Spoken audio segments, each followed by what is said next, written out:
Do you ever have one of those nights? Hey, where are we going? Doesn't matter. What counts is that you're my buddy.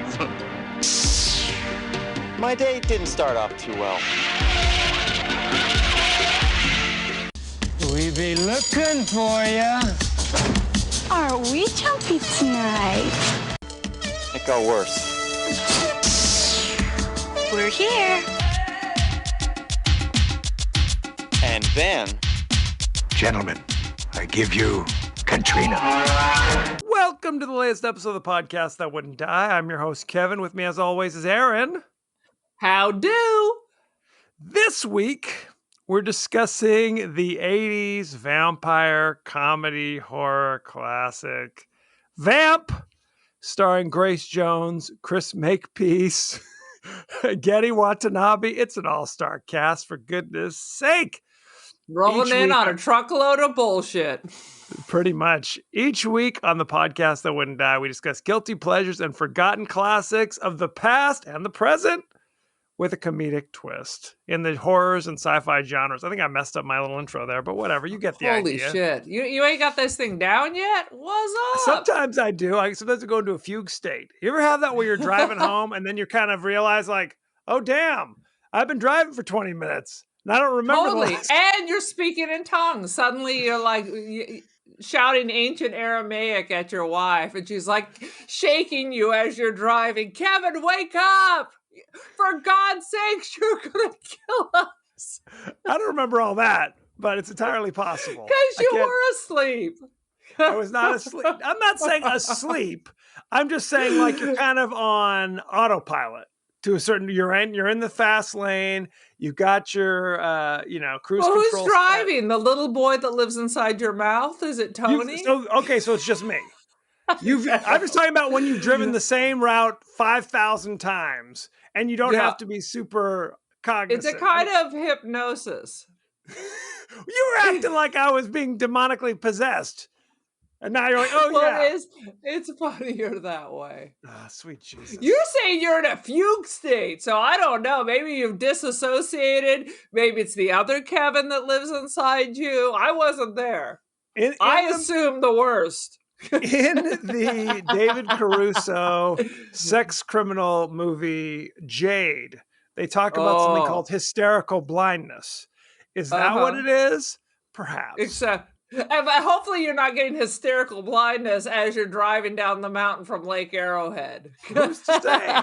I love that. I had to go out and get the Lorena McKennitt soundtrack with that haunting, crazy song. That was one of the best part of Jade.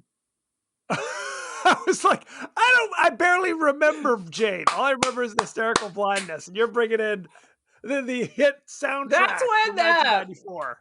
Motherfucker. Who's the main guy besides Caruso? Who's the other guy? Yeah, Caruso's in that, and you've got Chaz Palminteri's the husband. Chaz Palminteri never looked so good. That was his apex of attractiveness. He had peaked, and then it was a quick decline. Quick drop like a stone. Do you remember who the woman was in Jade? We're not talking about Jade this week, ladies and gentlemen, so just bear with us. Who was the I don't know, but all of a Jade? sudden you said that, it all came rolling back. I can't even remember. Who was it?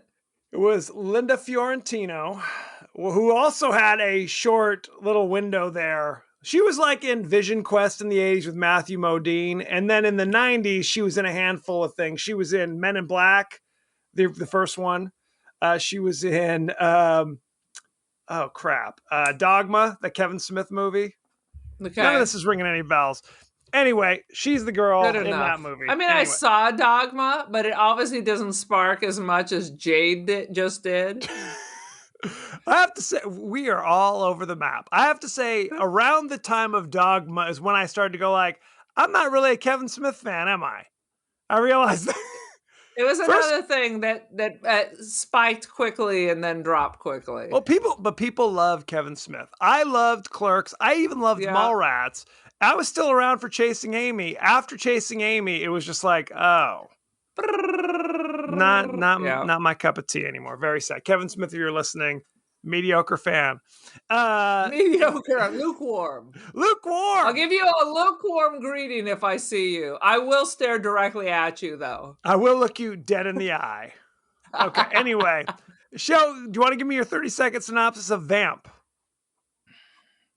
Couple of assholes in college decide that they're not going to do the initiation for a fraternity, but they're going to buy their way in by going to find a stripper to go to one of the frat parties. And normally hijinks would ensue, but not in this case. Then it's just bullshit. It's really an overly long Grace Jones music video. Let's put it that way. I could see that. Like you can trim off the beginning and the end.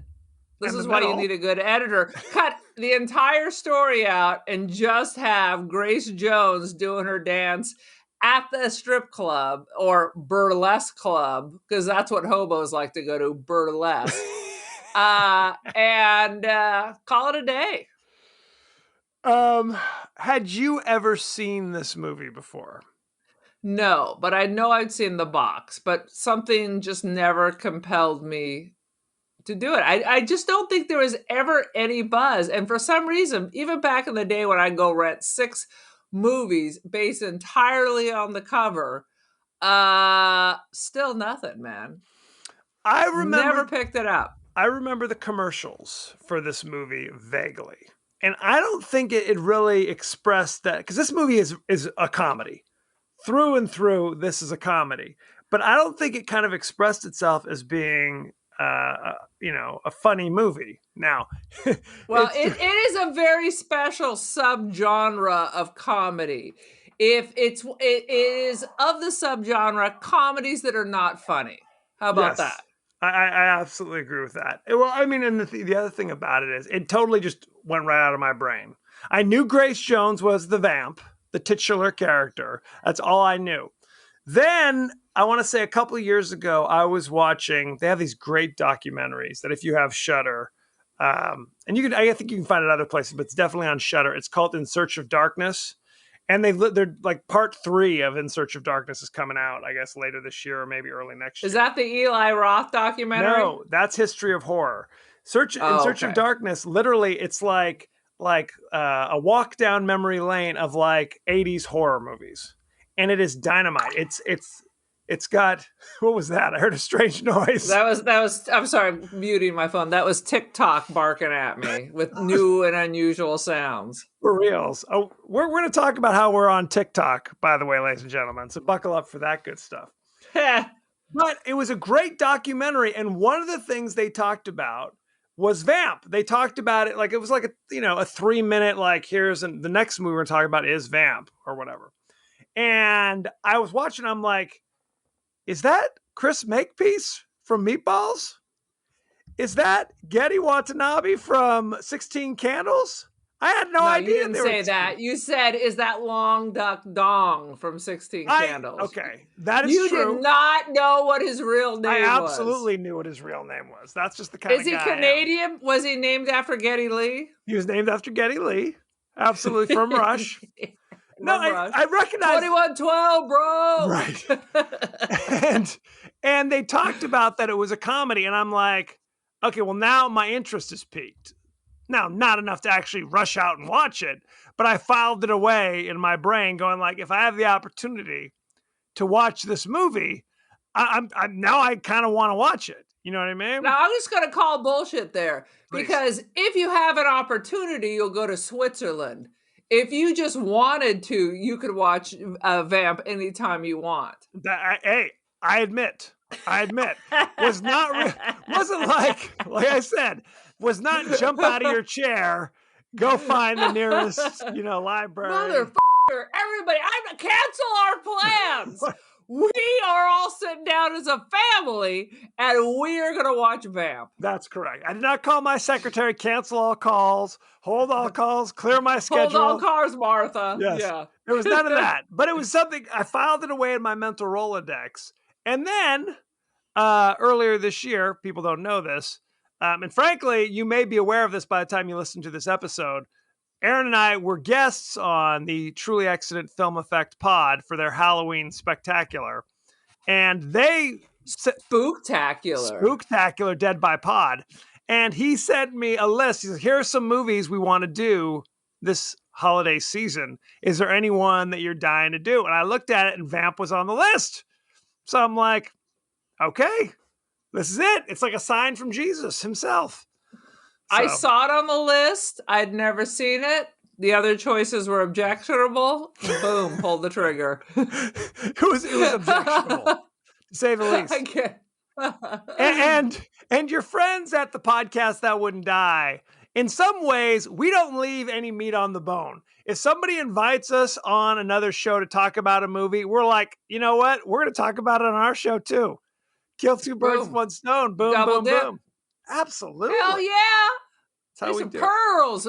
Now we can deep dive. Now we can talk about the hosts on the other podcast and explain why they're wrong. So basically now I will say this, if you've listened to the Film Effect Pod's episode of Vamp, excellent work. It is dynamite. You should rush out and see it if you haven't done so. We try to have all new jokes when we discuss it on our own show. So you will not get a lot of... I make no guarantees. We try. Bump. Right, okay. We try. We make some effort. We make some effort. Maybe. That's right. Well, we're not professional comedians. It's not like we have a set. You know what I mean? I'm not a Scientologist. I don't have it just stored away. One might slip out. That is true. That is true. The good ones will find their way out one way or another. So anywho, good time. Should we jump And by a Scientologist, I mean a scientist who studies science. That's my personal religion. Is there another definition for Scientology? A scientist that studies science? Or is this just Aaron's madness? That's me. Okay, I was going to say, I'm like, what? I'm not a Scientologist. I'm not a mathematician. Exactly. Any of these things. I was going to say, a scientist that studies science is just called a scientist, as far as I know. But okay, good time. Kind of redundant. I'm a scientist that studies what? Horror movies? I guess that's the kind of horror scientist I am. Good times. Shall we jump right into the highlights? Go ahead, Aaron. What you got first? The highlight is in the Keith highlight again. Go ahead. Keith Haring, Grace Jones. It only works when I actually know the song too, so that's why I didn't join in with your karaoke ramblings. It's Steve Winwood. Whatever. And you and your sister. What is this? Everything. It's the Sunny and yeah. It's the Sunny and Sunny whatever. Yeah, that's us. Everything Sunny in Philadelphia. That's correct. And there was like a whole episode on Steve Winwood. I'm sure. Anyway, as you were saying. Anyway, before you blew my top. All right. The best part of the entire movie is when Grace Jones gets on stage at the burlesque. She has white kabuki facial makeup, blue contacts, red crazy hair. She is writhing on a throne that is clearly a human body, a man's body without a head. Painted by Keith Haring. Like a statue of like a it's like a throne. Yes. But made out of like as it turns out, it's the cast of her boyfriend, Dolph Lundgren. But it's clearly Keith Haring. Who's Keith Haring? For people like myself who have no idea what you're talking about. What the fuck? Okay, that's one of the most famous. You're riling me up. I'm gonna drop 3 more in just this explanation. Okay. He's the one, the king of 80s graffiti art. He did all the little, oh my God, I even have a Keith Haring camera. Can you see this in the distance? This black and white one and red? Yes, I see it, but we're an audio podcast.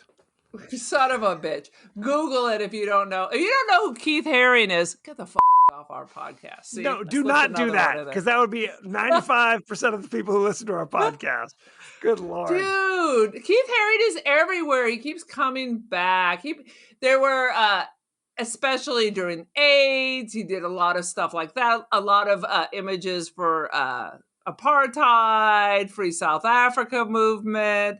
I was in San Francisco. There was an altarpiece by Keith Haring. So what is his It's all these connection little to this creatures movie? and a little baby. The connection is he must have known Grace Jones because he's the one who did The Throne, and there's pictures of him actually painting Grace Jones. She has weird like body art that almost looks like kind of a zebra. Yeah, kind that of thing. matches The Throne. Yeah. So, I mean, I don't know what to say. It was very clearly Keith Haring. And as soon as I saw it, I Googled and I found pictures of him on set. Very cool. So, okay, we have to set the stage about this. This is important because two jackasses who are trying to get into a fraternity, basically, they're being hazed in some kind of fairly typical way by the local fraternity. And they're kind of like, you know what? We're not going to participate in this, even though it literally lasts 5 minutes and then we're in the fraternity. Instead, Right. what can we do for you? Well, can you bring us a stripper? Sure. So that's the inciting incident. Rather than go through the typical hazing process, they want to sidestep that if they bring in a stripper to the latest frat party. That's the Which plan. is so stupid because they would have been done in 5 minutes. Now they have to actually spend money, spend time, and it's all they're only joining the fraternity because they don't like the dorms. Right. They hate the fraternity. That's why they kind of object to the hazing process. But I guess they're like, have you seen where they live? Ooh la la. So evidently where do they live? In a mansion? Is that what we're supposed to think? Yeah, it's probably one of those old mansions, like in some of the older campuses. So that's the inciting incident to going into town to find a stripper after exhausting, literally just calling the chicks that they know from their classes from English Lit 101. Hey, ex-girlfriend. Yes. Hey, ex-girlfriend, can you walk around naked at a frat party? Because nothing can go wrong with that. Shockingly, the girls who they know, just normal girls, are like, hard pass. Thanks for nothing. And thanks for nothing. Number.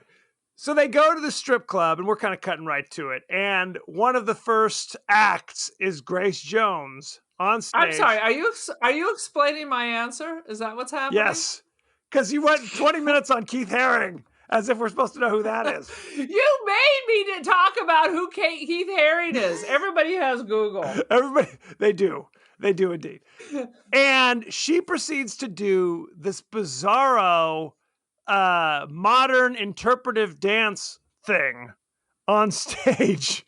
And it's that thing that I love. It ends with her going to give a blowjob to the throne. Well, with her receiving, I think. Wasn't she? She mounts it, puts her legs around the statue's head. She does it all. She does but in the end, she's got her head between the thighs. It is ridiculous. It is so bizarre. And it's that thing in movies where it's like, we're supposed to take for granted that this person is particularly skilled in some field by virtue of looking at the audience reactions. You know what I mean? Like they have the actors in the audience sitting there, and they're obviously told, this is the best dance moves you've ever seen. You are bowled over. And they have to act like, even though this is ridiculous and not something that anyone would expect to see, frankly, anywhere, they're supposed to be like, oh, standing ovation? Yes, this is definitely a standing ovation moment at the strip club.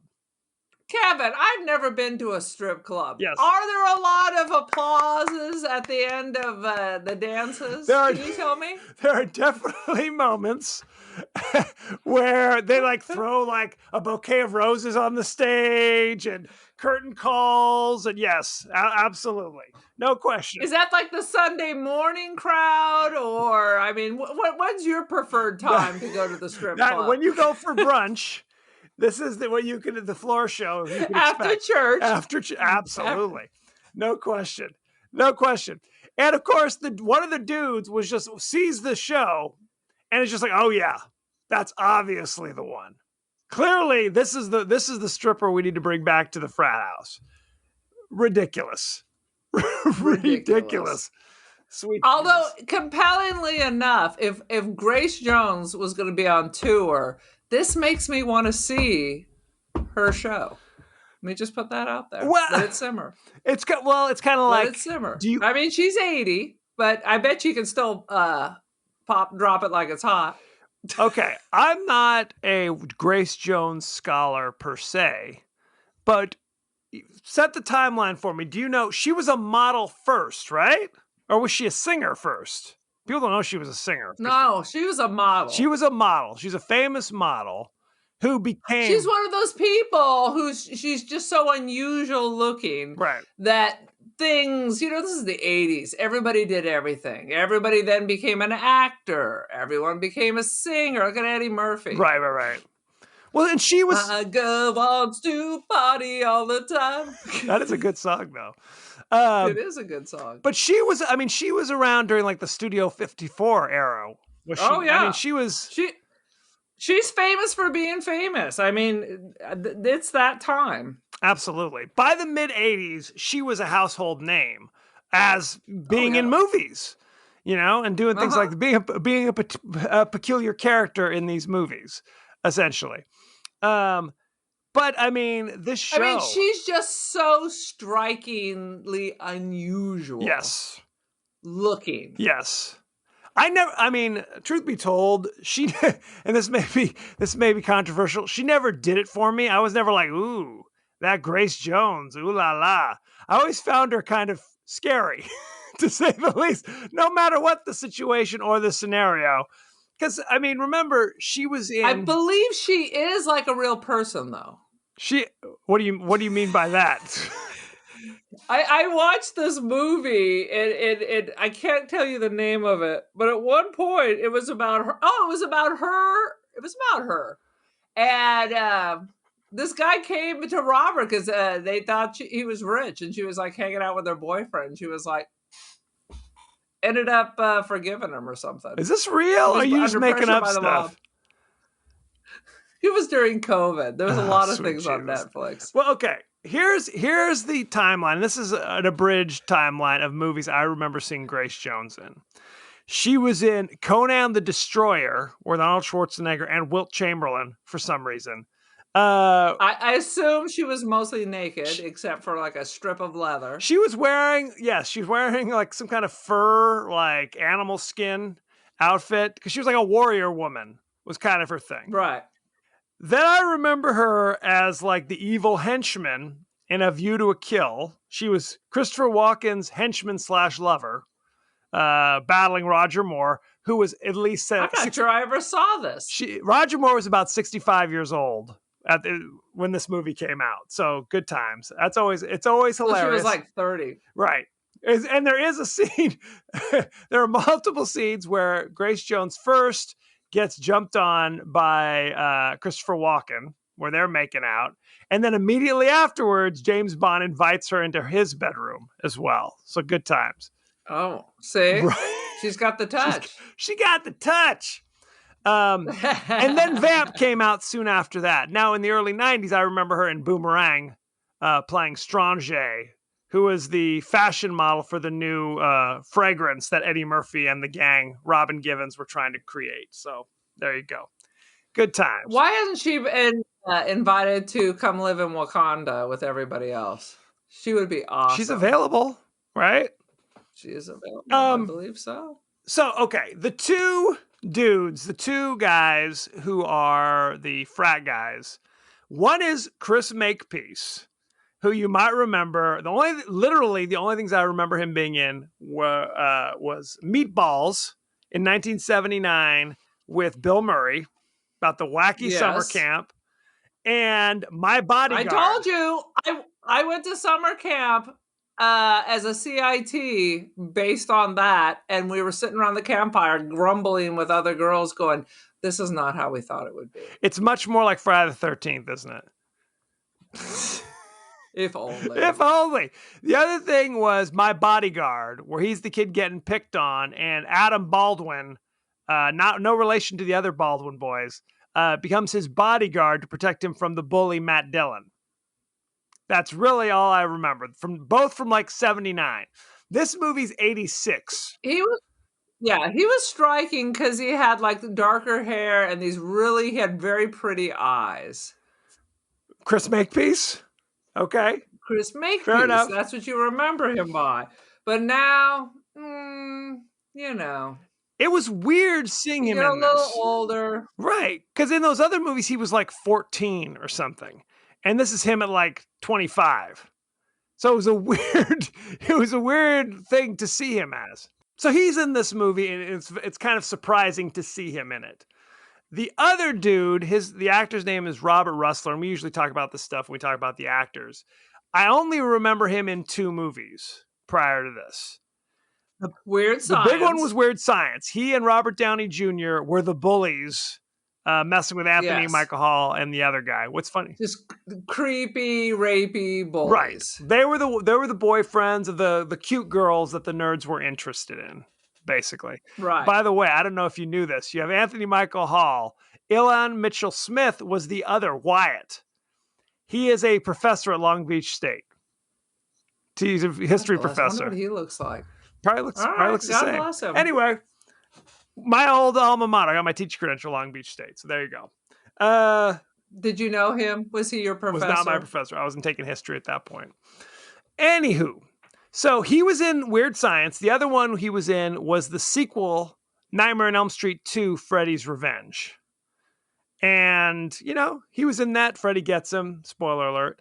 And that was basically it. So these were the main guys of this movie. But really, it's Chris Makepeace. And he's so punchable because you could never imagine that Chris Makepeace would be friends. And he's not acting strong enough to seem like, to explain why he would be friends with this kind of an asshole. Well, but because I think he's supposed to be playing along because he jumped down and he's agreeing to everything this dude does. This dude has a punchable face and he always plays a creeper. I honestly, these are our protagonists. We're supposed to be rooting for them. I don't feel that Robert Russler was any worse than Chris Makepeace. They seemed like they were cut from the exact same cloth, right? Maybe it's because he's always an asshole. So I just find him, I'm more triggered by him. I'm like, oh yeah, MF, boom. Oh yeah, I'm ready to go. Absolutely. You told me I had to stop saying the F word. I do appreciate that after all. So, yes. But along the way, because they don't have a car, they have to recruit Getty Watanabe, who you know as Long Duck Dong from 16 Candles.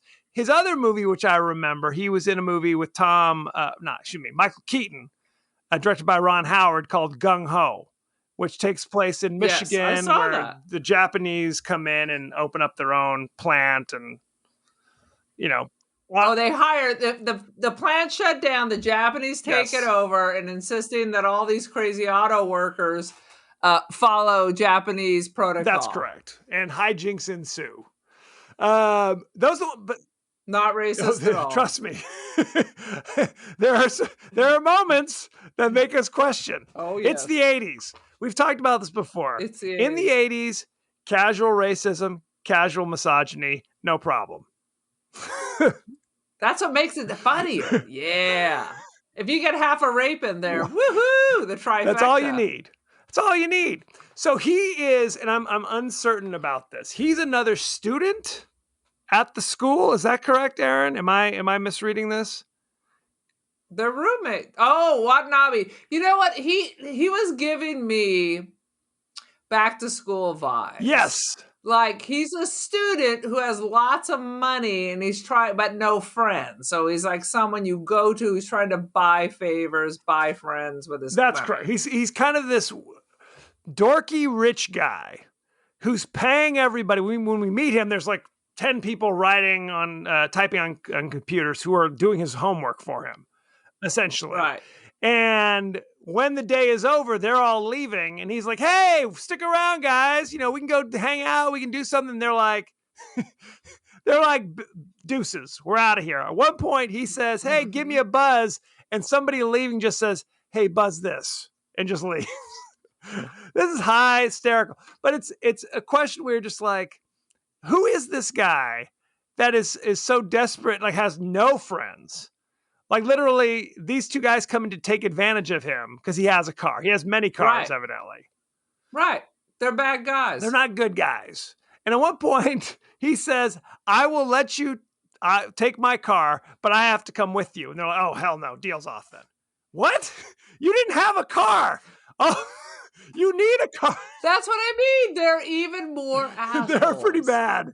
Each retailing of this tale, they get They worse. get and worse. I dislike them more.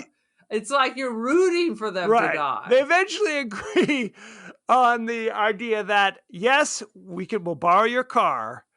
Yes, you can come with us. And to sweeten the deal, we will pretend to be your friends for a week. No, not one day longer. And not real friendship, only fake friendship. And they're like, and he sounds good because this is the best deal I've had all day. Very sad. Oh, Lord. It It's is a sad situation. There's that scene, the bizarro scene where they almost get into a car accident in the middle of what looks like downtown Detroit. I don't know. It's clearly not. I think it's like South Central Los Angeles, but it's that kind of post-apocalyptic situation where just like 80s. right. Yeah. It's like Death Wish era New York is basically what we're talking about. If there were vampires. They go to some. Now that could be a movie. Why not? Sadly, Charles Bronson is no longer with him. But did he procreate? Maybe he has a simian-looking child that looks like him that we can throw Are in. you suggesting Charles Bronson had kind of simian qualities about his facial structure? Is that what this is?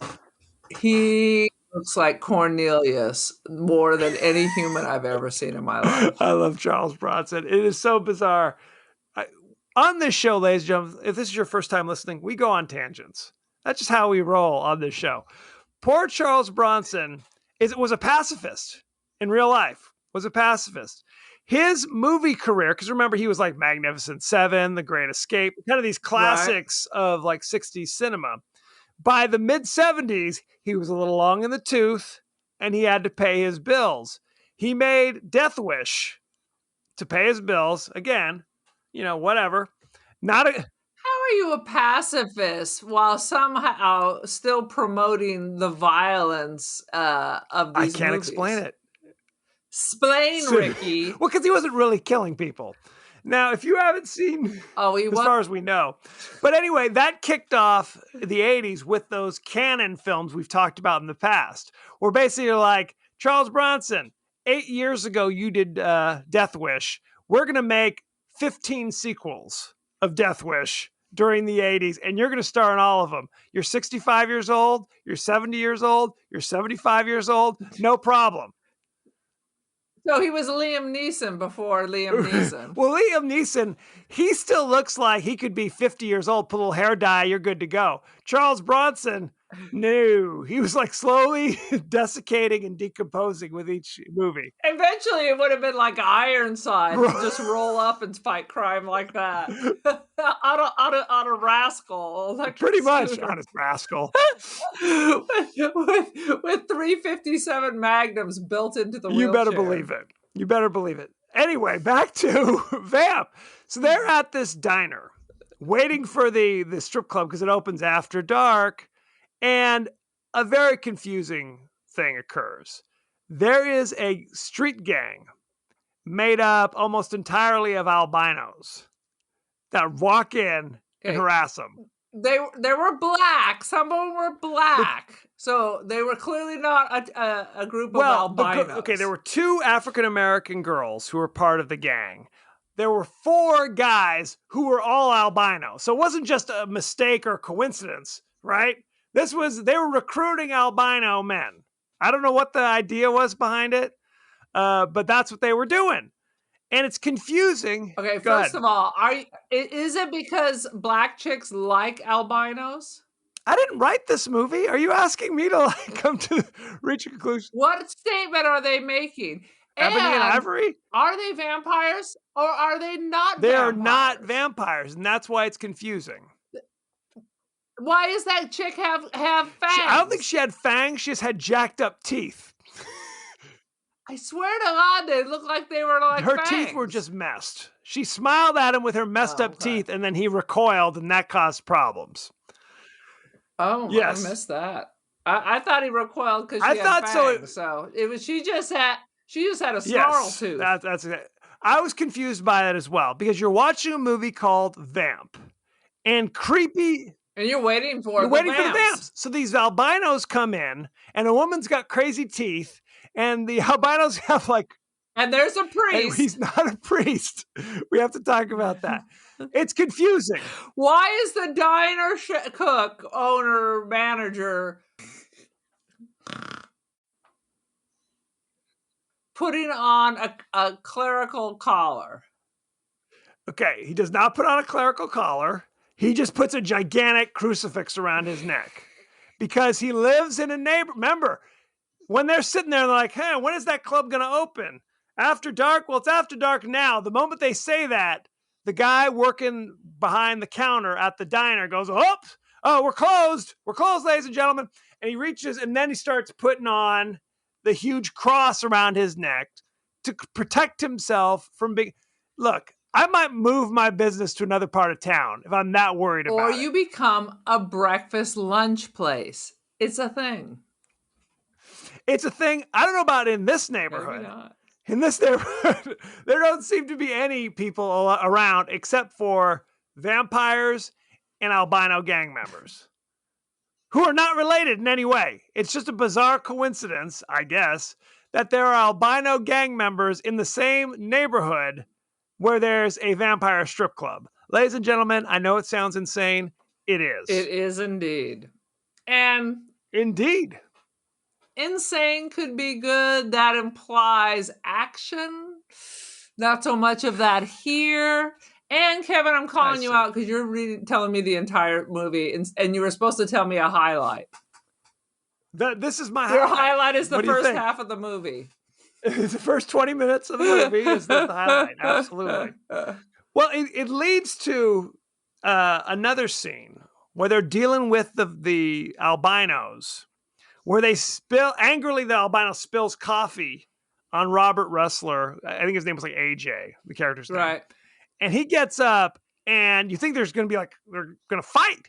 And all he does is grab the dude's balls and start squishing them. I found that fascinating. I was like, you can fight vampires by twisting their nuts? But again, they're not vampires. So now that question is unanswered. And that's the thing about this. And I've often said this. Look, I have not been in a lot of street fights. No more than a couple that I could think of. I have to say, I have never seen in nature where we're going to fight and my first move is I'm going to grab your balls. Chimpanzees don't chew your dick off or something, just the lips and toes. Right, that's how chimps fight. Typically, people don't immediately go right for I'm crushing your balls with my bare hands. That's what they tell women to do. But crush. Well, and that's the thing. In movies, I swear to God, it happens all the time. It happens all the time. Not a kick to the nuts, but bare hand, reaching down like I'm giving you an exam of some sort, and squeezing with a twist. With a twist, and that's the end of the fight. If you do that, game over. You're free to go. I think women think there's some unwritten man code that men will not kick each other in the balls. I think in a perfect world, honor would dictate that you do not do such a thing. Because we all know that's the nuclear option. Kind sir, I have some anger with you. I challenge you to a duel. Is that it? That's exactly right. That's exactly Marcus of Queensborough. You don't do it. You don't do it. Oh, I'm gonna do it. But evidently in look, honor or no honor, I'm not just immediately going for the goods. I'm not reaching down. I'm not doing it. I'm sorry, ladies and gentlemen. Good Lord. What about the eye pluck? Is that second, or do you go for the eyes or the nuts first? If those are your only options. Literally, what's funny is in MMA. Yes. In mixed martial arts. No eyes, no nuts. They literally have rules that say no gouging. Oh. And in the gouging literally refers to both sets of balls. Oh. Don't mess with them. Don't mess with them. But I can suck your eye right out of your head. What? There's no rule against eye popping? I said you cannot gouge their I eyes. thought You you were cannot gouge their saying, balls. well, how do you gouge a ball? So I'm not going to stick my thumb in it, but if I pull it off, that's not a gouge. That's a You're not yank. allowed. You're not allowed. Okay, we're talking semantics. You're not allowed to mess with either set of balls, is All what I'm right. trying to say. No, I guess I'm not doing a very can't good job. pluck it out. Can't pluck anything out. You cannot. Cannot. Lucio Fulci does not like mixed martial arts for just this reason. He wants eye trauma. All the stuff that MMA says no, Fulci writes down and is sure to put it in his next film. That's what how he does says. it. That's how He does it. lives Go by for the it. What you got? opposite code of MMA. The other best scene is some dude walks up to this little waif, the little match girl, alone on the side of the road, and she leaps and literally attaches to his forearm. Like, literally reminded me of this time I picked up a giant California king snakes that I just Yep. found, and it had attached itself to my arm, and I was walking around with this thing just hanging off of me. I couldn't shake it off. I had to literally finally go and force its mouth open and disengage the teeth out of my arm, and then I let it go. So it's the same thing with the baby vampire. She attaches herself to this dude's arm, and he is shaking his arm and waving it around, and it's just hanging on for the ride. Two best parts of the movie, skip the rest. I don't disagree. The little vampire match girl who was there attacking the albino's arm. It was classic. Classic comedy. That was comedy gold. To say the least. That was comedy gold. We need to see There's that a scene. more. Why didn't they? I mean, The Walking Dead likes to rip things off. Why couldn't they have ripped that off? That would have, like a baby zombie attached to your arm, that would have been a pure comedy. Because Walking Dead's not supposed to be funny. That's the What issue. if They're not gonna add some jokes. newborn baby zombie attaches itself to little Carl's arm? Comedy gold. Carl. My God. Carl. That was my other complaint why I stopped watching it, because Carl never died. He should have died. I understand he might be dead now, but I no longer care. The issue with all those Walking Dead things is, number one, it was always too much teenage angst. It's like whenever you had teenage characters on The Walking Dead, they were the biggest pills in the world, always bitching, complaining, not listening. It's like, you cannot go leave the house when there are zombies outside. F you, Mom, I'm going. It's like, okay. Okay, I'm pitching you over the wall. That. Next kids need...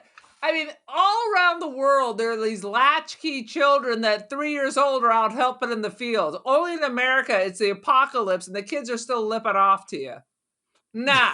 Boom. Liability. Over the wall. That's why I love you, baby, but off. I'm going to make another one. I'm starting over. I'm going to make a good one that follows rules this time. Season 2 of Walking Dead, there was nonstop memes of, somebody please watch Carl. Because he would literally just go off on his own, wander in the forest. There are zombies in this world, okay? Don't let your 8-year-old child just run off and explore by themselves. Watch your child. You have one job. Watch your child. This. No, that's what made me so angry. Carl should have died 1,000 times. I see other people die, but not Carl. Well, they dialed back his annoyingness after the first couple of seasons. People were going to burn the set down. They're going to burn the set down. I stopped watching Fear the Walking Dead because there was not one. There were 2 teenage angsty kids. And I was just like, enough's enough. Enough's enough. And it was a sad situation. Anyway, let's get this train back on the tracks, shall we? There's the scene when AJ goes in to try to solicit the Vamp's services for the frat party. And she proceeds to totally just get on him and start taking his clothes off. And they're like, let's get down to biz. And he was totally nonplussed. He was like, oh, yeah, this happens to me all the time. I see you like me as well. Okay, let's do that. I guess that's just how he do. And leading off from that scene, it's 20 minutes of Grace Jones just licking him, licking at him, licking. I was like, oh dear. Because I hadn't seen this. I'm like, oh Lord. And she is pretty much just naked except for some bendy wire. bendy wire, licking at him. And then, of course, she becomes her vampire self and bites at him. And they cut to her feet, which now have long, crazy claws. And she's kind of scratching his feet with her talons on her. It was like, what is happening? Yeah, so Do I need a close-up of her talons? the vampires turn into like some of those snub-nosed bats. That's all I can think of. They kind of have that. They're those bats with like the pushed-up nose. That's kind of what they look like when they change. Right. So like they're reasonably attractive normally, but when they decide they're gonna vamp out, then their faces become all creepy and bat-like, and they have weird, they have all sorts of claws, and it's a thing. What if they're wearing shoes when they transform? Are those toenails just break off, or do they go through the shoes? Do they curl under and grow inside your feet? That's very upsetting. It's like when a werewolf does his thing.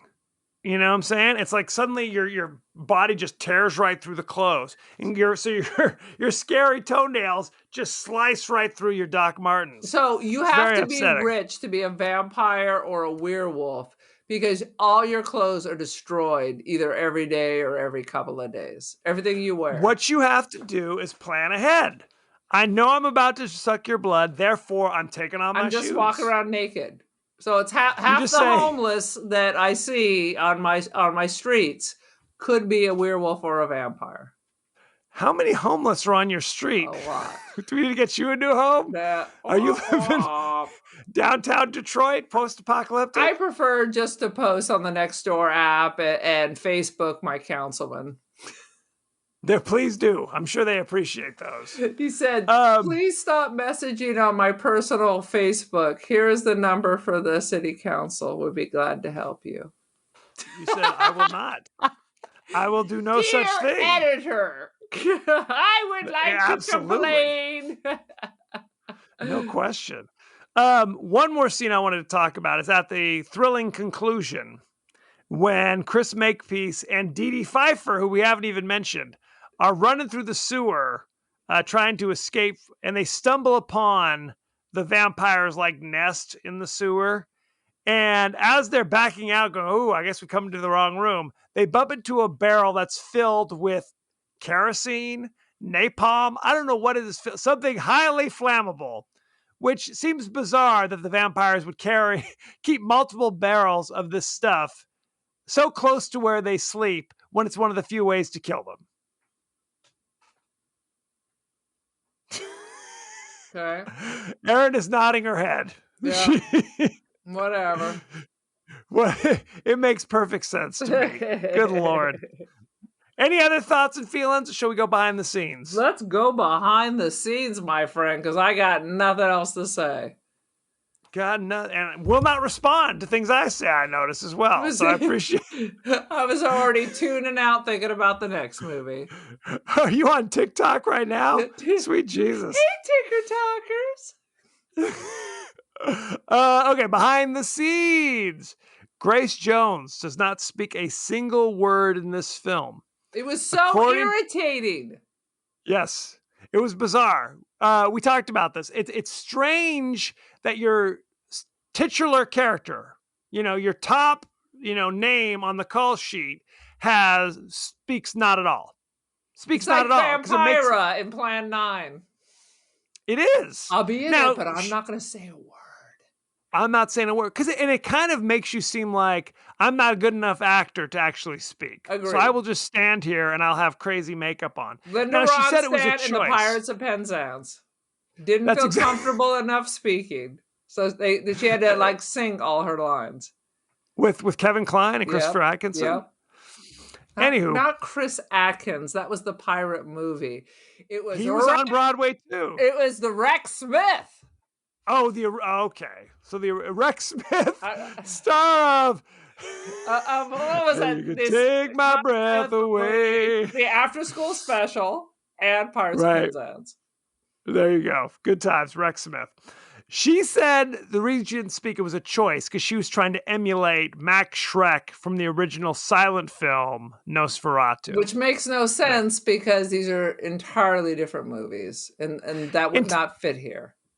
And the other thing about it is, I believe in the silent film Nosferatu, Count Orlok does speak. It's just a silent film, so it's just you see words pop up on the screen. You don't actually hear Maybe it. she read it somewhere.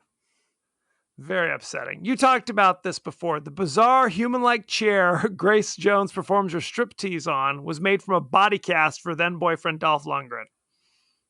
Good times. Oh my Which God. is also a bizarre pairing as If they well. only had children, I would have loved to figure it out. Their children would be 9 feet tall, absolutely no fat, just stripped down to just muscle and sinew. They'd be our overlords, I think. Absolutely. Well, yeah, it would have been like Flesh for Frankenstein. Flesh That's all it would have taken. Frankenstein. The song Grace Jones dances to during her dance stripping scene was sung by her, but it has never been commercially released, and it is not included on the movie's soundtrack album.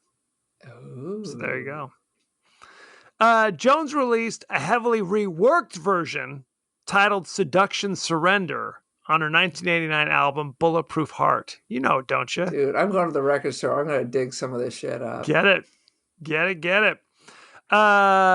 Grace Jones' vampire makeup is based off of Pris from Blade Runner. Okay. So Daryl Hannah. Right. Yep. I love that. I tried to do that and I was all wonky. My Pris makeup was all crooked. Sounds terrifying. Billy Drago, who was the leader of the albino gang members, actually has very dark hair. He bleached his hair white, including his eyebrows, in order to portray the albino gang leader, Snow. He does look terrifying. Do you know who that actor is? It's Billy Drago. He's been in a ton of stuff. He's been in stuff that I cannot name right at this minute. Well, then you have that to look forward to. Because of the low budget of the film, Grace Jones turned to her designer friends to loan her the costume she wore. Which, how many costumes does she wear? 2? Why don't I have designer friends? That's my question. That's a good question. I can ring a bell and drag a couple of teachers over here. Not the same effect. The scene where Grace Jones bites Robert Rustler's neck, the prosthetic teeth went beyond the latex neck and went into Rustler's actual neck, drawing blood. And then he became a vampire, or they became lovers. Vampire, and then they were lovers. Absolutely. Tina Turner was briefly considered for the role of Katrina, the Grace Jones role. So there you go. Grace Jones is a different character. Okay. I think that's all we need to know. Nobody wants to see Tina Turner get killed on top of that.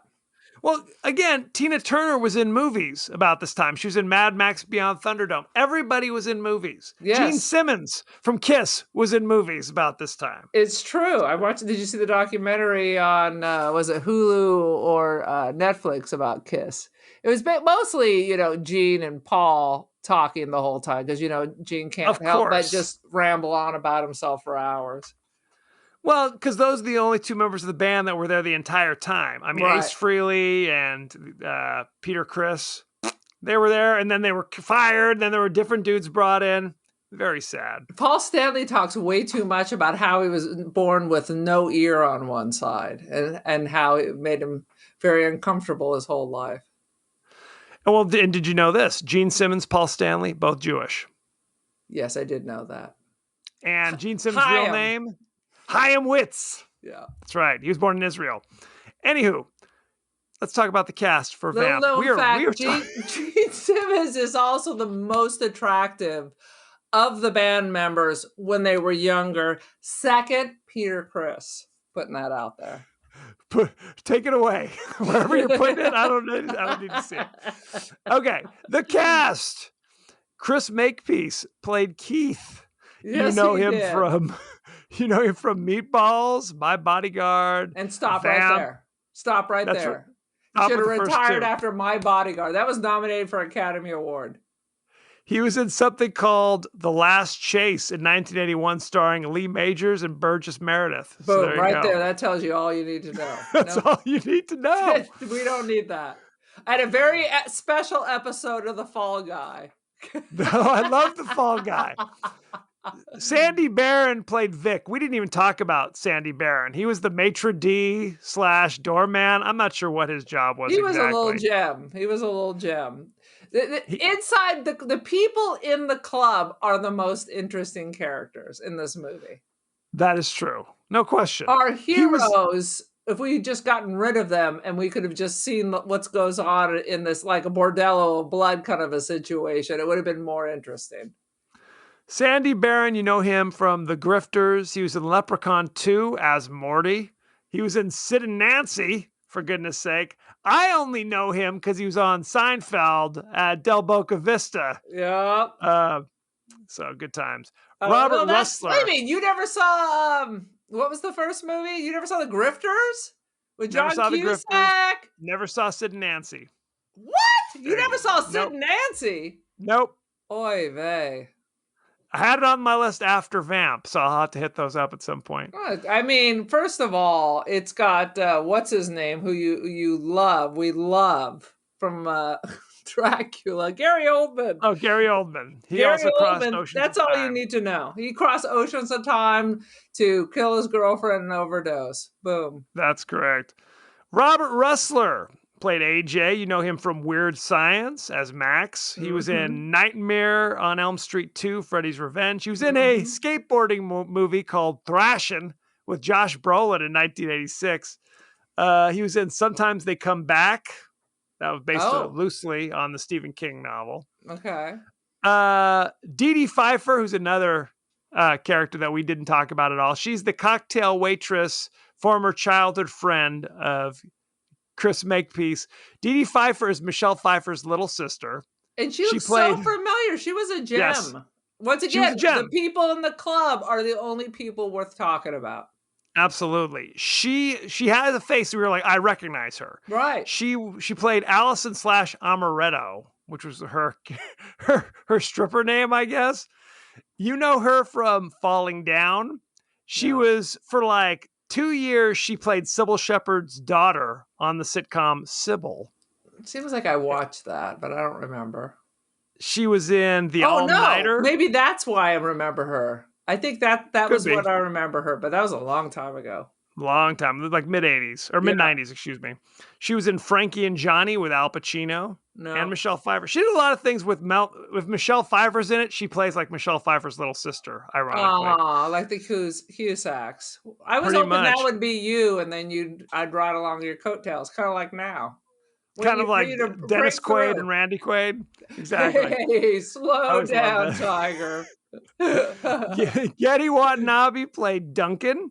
You know him from 16 Candles. He was Long Duck Dong. He was Cooney in UHF, the Weird Al Yankovic movie. He was in Gremlins 2. He was in, I don't know what this is, Parental Guidance. Don't know it. No. He was in other things. Gung Ho, like I said. Grace Jones played Katrina, the vampire woman. Right. You know her? She was Mayday in A View to a Kill. She was Zula in Conan the Destroyer. She was a performer. Maybe she sang the hit theme song for the Avengers movie with Ray Fiennes and Uma Thurman. And she was Strange in Boomerang with Eddie Murphy. And that's a great name, by the way. I'm putting Strange that on my cat list. Absolutely. Right after Fester Trim, Strange. That's correct. Billy Drago played Snow, the leader of the albino street gang. He was Frank Nitti in The Untouchables, who Kevin Costner later tosses off the roof. He was like the top assassin working for Al Capone. That's his big thing. He was Ramon Coda in Delta Force 2 Operation Stranglehold, starring Chuck Norris. You know it, don't you? I do not. He was in Tremors 4. He was in more of those? More than that. Wow. He was also in The Hills Have Eyes, like the remake from 2006. So there you go. Good times. Shall we talk about the rating? Lay it on me. Was this approved by the Catholic Church or no? It was very much approved. It currently has 40% on Rotten Tomatoes. That seems generous. What do you think the audience gave it? 50. 49. 49%. Oh, I'm like a wizard. I'm gonna get me one of them lottery tickets now. Absolutely. Top critics. There's only one. Do you know who the top critic is? Rex Reed. Roger Ebert is the only top Whee! critic who reviewed this from Chicago Sun-Times. Lay it on me. Written in 2002, so take it with a grain of salt. Grace Jones is one of the great undiscovered countries of contemporary entertainment. Vamp All right. is like all of her other movies, however. It doesn't know what to do with her. Original true. score, 2 out of 4. Boom. I think that is very true what he wrote. He's really talking about how she's underutilized, not so much about the movie. And I would agree. They just never could figure out what to do with her. You can't just keep using her and say, look how strange she is. Because I do Right. think she's talented. Well, I'll tell you what. If you watched her in the 80s, you're kind of like, can she act? But I will say, and I keep going back to Stranger, she is good as Stranger in Boomerang. It's like a real performance. I mean, it's like, I mean, it's obviously bizarre and off the wall, but it has like kind of a sincerity to it as well. I've never seen Vamp, that. you got to see it. It's really a good movie, actually. All right. This movie, not so much. So what is your rating? Okay, so I am literally giving it a 0. And I am giving the movie a 0 because I literally I won't even remember anything that happened in it by tomorrow. It is literally erased my mind. But I give Grace Jones and her little acting bit a 3 out of a 5. If you fast forward to that, I give that a 3 Dolph Lundgren blowjob chairs out of 5. For the rest of the movie, if you're forcing me, literally a 0 because it's not offensive. It's just who the F cares? I don't disagree, and Frank, but I do think you're giving Grace Jones too much credit. She is kind of a 0 in this movie. I mean, honestly. compared to the rest of what's going on here, like if these were all the actors left in America, she would get the Academy Award. She's the MVP. That is true. She's the GOAT of this movie. By the skin of its teeth, I'm going to give it 2 out of 5 bizarro modern dance numbers at the strip club. It's supposed to be a comedy, but it's not that funny. It's really kind of devoid of comedy. It's obviously not scary. You can't really empathize with the main characters, although Dee Dee Pfeiffer is a bright, shining light in this movie. She is. She's Once again, great. you could care less if any of those 3 guys get killed. Who cares? Except for it's a little sad when Getty gets it. So right, the 2 main characters. Who cares? You just want to see what's going on. You want to see what those old characters are doing. They want to go to Las Vegas, but Grace Jones doesn't want to go to Las Vegas. Right. So I mean, and that's kind of the thing. You don't really care about the 2 main dudes. You feel bad for Getty Watanabe because he's kind of there and then disappears for 45 minutes, where it's like they really don't give him anything to do.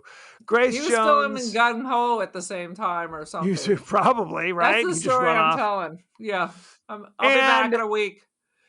Because she doesn't speak in this movie, it kind of saps some of her power as well. Right. You don't make any connection. It does. You know, yeah. It's boring. It's really, boring. I mean, there's no other way to say it. It's boring. Yeah. So there you have it. Her performance would have been, I mean, when she was the music and she was dancing, that was powerful. But her character offset, she needed to talk to make some kind of a connection. Otherwise, she's a piece of scenery. I appreciate you call her dance number powerful. I beg to differ, but okay. Effing rock and roll. I applaud it. So thank you. Oh. O is right. Thank you very much. Go to our page on Twitter at Oh, wait a minute. TPodcastTWDie. What? Slow your roll. What? Slow your roll. There's a couple of things I want to promote because American Horror Story is coming up. I give you a chance to do that. It's not this ain't the time for that. What you trying to run the ship into the rocks? But go ahead. Go ahead. Rock. Go ahead. You want to promote? Are you on American Horror Story this season? God, Ryan Murphy is my spirit animal. So I only wish I could die complete if I could just be a stranger walking in the background somewhere. Sounds good. Oh my God. Oh my God. Go ahead. What else you All got? right. So that's coming up, kids. It's going to be, I think it's American Horror Story in New York. I'm still pushing for the Losa Spooky. It makes me very nervous that it's on HBO at 11 o'clock on Friday nights. That makes me very nervous. I don't like that because I love Losa Spooky. But no one cares what time shows are on cable. They just watch it on streaming on demand. But I mean, you know how they rank these things.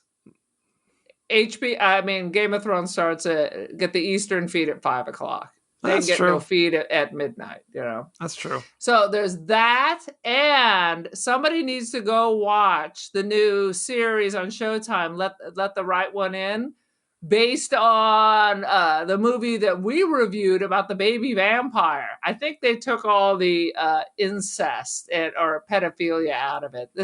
The caregiver appears to actually be her father versus just some pedo. Well, that's good to know. Anything else? American audiences. Well, that's all I got for now. You can find us on Twitter at TPodcastTWDie. We're on Facebook at The Podcast That Wouldn't Die. Aaron, are we on Instagram and TikTok? We're on the Ticker Talker and the IG, babies. Join us, won't you? How can people find us on those things? Okay, I know it's going to be hard to find us, but try typing in The Podcast That Wouldn't Die, and I bet we pop up. We hope we pop up. Let me just say that. You can also email us at thepodcastthatwouldn'tdie at Gmail. We're on Apple Podcasts, Spotify, anywhere the finer podcasts are available. So don't forget to rate, review, and subscribe, won't you? Good times had by all. Aaron, do you have any personal social media you'd like to share? Yes, I am on the IG. I am the Cult of Aaron. Join the cult. I am Don't Feed the Pigeon for my pigeon pictures. And I am available on Artsy and First Dibs. Aaron Doherty, come buy some analog photography, kids. You know you want to. Boom shakalaka. Next week, we're going to have a special guest back by popular demand. Our sister Tara will be on. And we'll be here to discuss the new Hellraiser movie, which can be found only on Hulu. So now, I have not seen this. It. Please. Who's directing this?